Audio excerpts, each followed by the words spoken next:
இல்லங்களில் பணிபுரியும் ஆஷா பணியாளர்கள் 2650 ஆஷா பணியாளர்களின் நியாயமான கோரிக்கைகளை முன்வைத்து கடந்த 5 ஆண்டுகளாக தொடர்ந்து போராடி கொண்டிருக்கிறோம். ஆனால் தமிழ்நாடு அரசு இதுவரையில் ஆஷா பணியாளர்களின் கோரிக்கைகளில் கவனம் செலுத்தவில்லை என்பதை மிகவும் வருத்தத்தோடு இந்த காத்திருப்பு போராட்டத்தில் எங்களுடைய வருத்தத்தையும் ஆதங்கத்தையும் மற்றும் கோபத்தையும் வெளிப்படுத்திக் கொண்டிருக்கின்றோம். எங்களுடைய நியாயமான கோரிக்கைகளான மாதம் ரூபாய் 18,000 நாங்கள் செய்யக்கூடிய ஆஷா பணியாளர்கள் செய்யக்கூடிய வேலை என்பது நிரந்தரமான வேலை.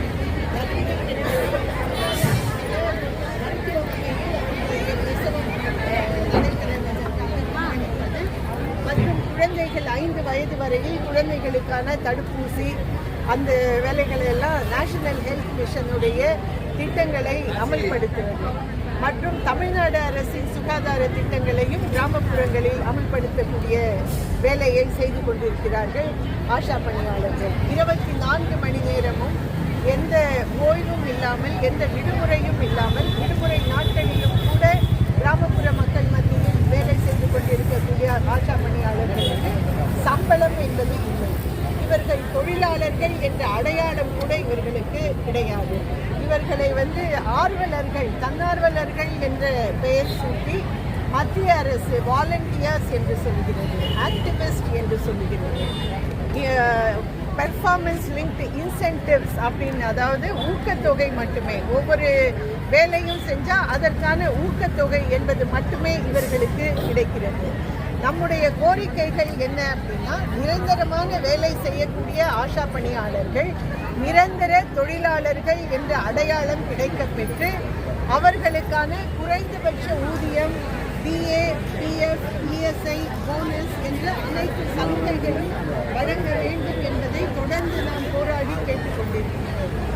அண்டை மாநிலங்களான புதுச்சேரியில் தொகுப்பூதியம் ரூபாய் 18,000 வழங்கப்படுகிறது.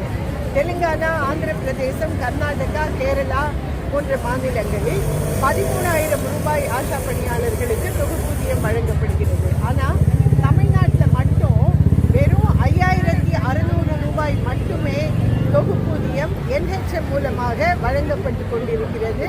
வெறும் 2,650 ஆஷா மட்டுமே இருக்கக்கூடிய தமிழ்நாட்டில் அவர்களுடைய தொகுப்பூதியம் 18,000 என்று ஊக்குவித்து அதிகப்படுத்தி கொடுப்பது என்பது மிகப்பெரிய நிதி சுமை ஆகாது என்பதை தொடர்ந்து வலியுறுத்தி கேட்டுக்கொண்டிருக்கின்றோம். மத்திய அரசு முழுவதுமாக தொழிலாளர்களுக்கு விரோதமான அரசு என்ற முறையில் திட்டப்பணியாளர்கள் என்று சொல்லி ஆஷா பணியாளர்கள், அங்கன்வாடி பணியாளர்கள், மிட் டே மீல் ஒர்க்கர்ஸ் அவங்க யாருக்குமே எந்த ஊதியமுமே வழங்காமல் இருந்து கொண்டிருக்கின்றது.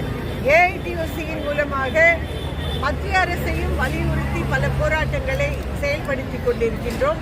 ஆனால் இன்றைக்கு தமிழ்நாடு அரசை வலியுறுத்தி எங்களுடைய ஆஷா பணியாளர்களுடைய நியாயமான கோரிக்கைகளுக்கு செவிமடுத்து கவனம் செலுத்தி இந்த கோரிக்கைகளை நிறைவேற்றி தர வேண்டும் என்று கேட்டுக்கொண்டிருக்கின்றோம். தொடர்ந்து போராடி எங்களுடைய கோரிக்கைகள் மீது கவனமே செலுத்தப்படவில்லை என்ற காரணத்தால் இன்றைக்கு உத்தரவாதம் கிடைக்கும் வரையில் காத்திருப்பு போராட்டமாக இங்கேயே காத்து கிடப்பது என்று முடிவெடுத்து எல்லா இடங்களில் இருந்தும் தமிழ்நாட்டின் மூலையிலிருந்து மலை பிரதேசங்களில் இருந்து, கன்னியாகுமரியிலிருந்து, திருநெல்வேலியிலிருந்து, ஊட்டியிலிருந்து, கல்வராயன் மலையிலிருந்து எல்லா இடங்களில் இருந்தும் பெண்கள், முழுவதுமாக பெண்கள் வந்திருக்கிறார்கள். எங்களுக்கு தமிழ்நாடு அரசு எங்களுடைய கோரிக்கைகள் மீது நிச்சயமாக கவனம் செலுத்தி கோரிக்கைகள் மீதான ஒரு நியாயமான விடையை தரும் என்று எதிர்பார்த்து இங்கேயே காத்து கிடக்கிறோம், காத்து கிடப்போம். எங்களுக்கு ஒரு விடை கிடைக்கும் வரை காத்து கிடப்போம்.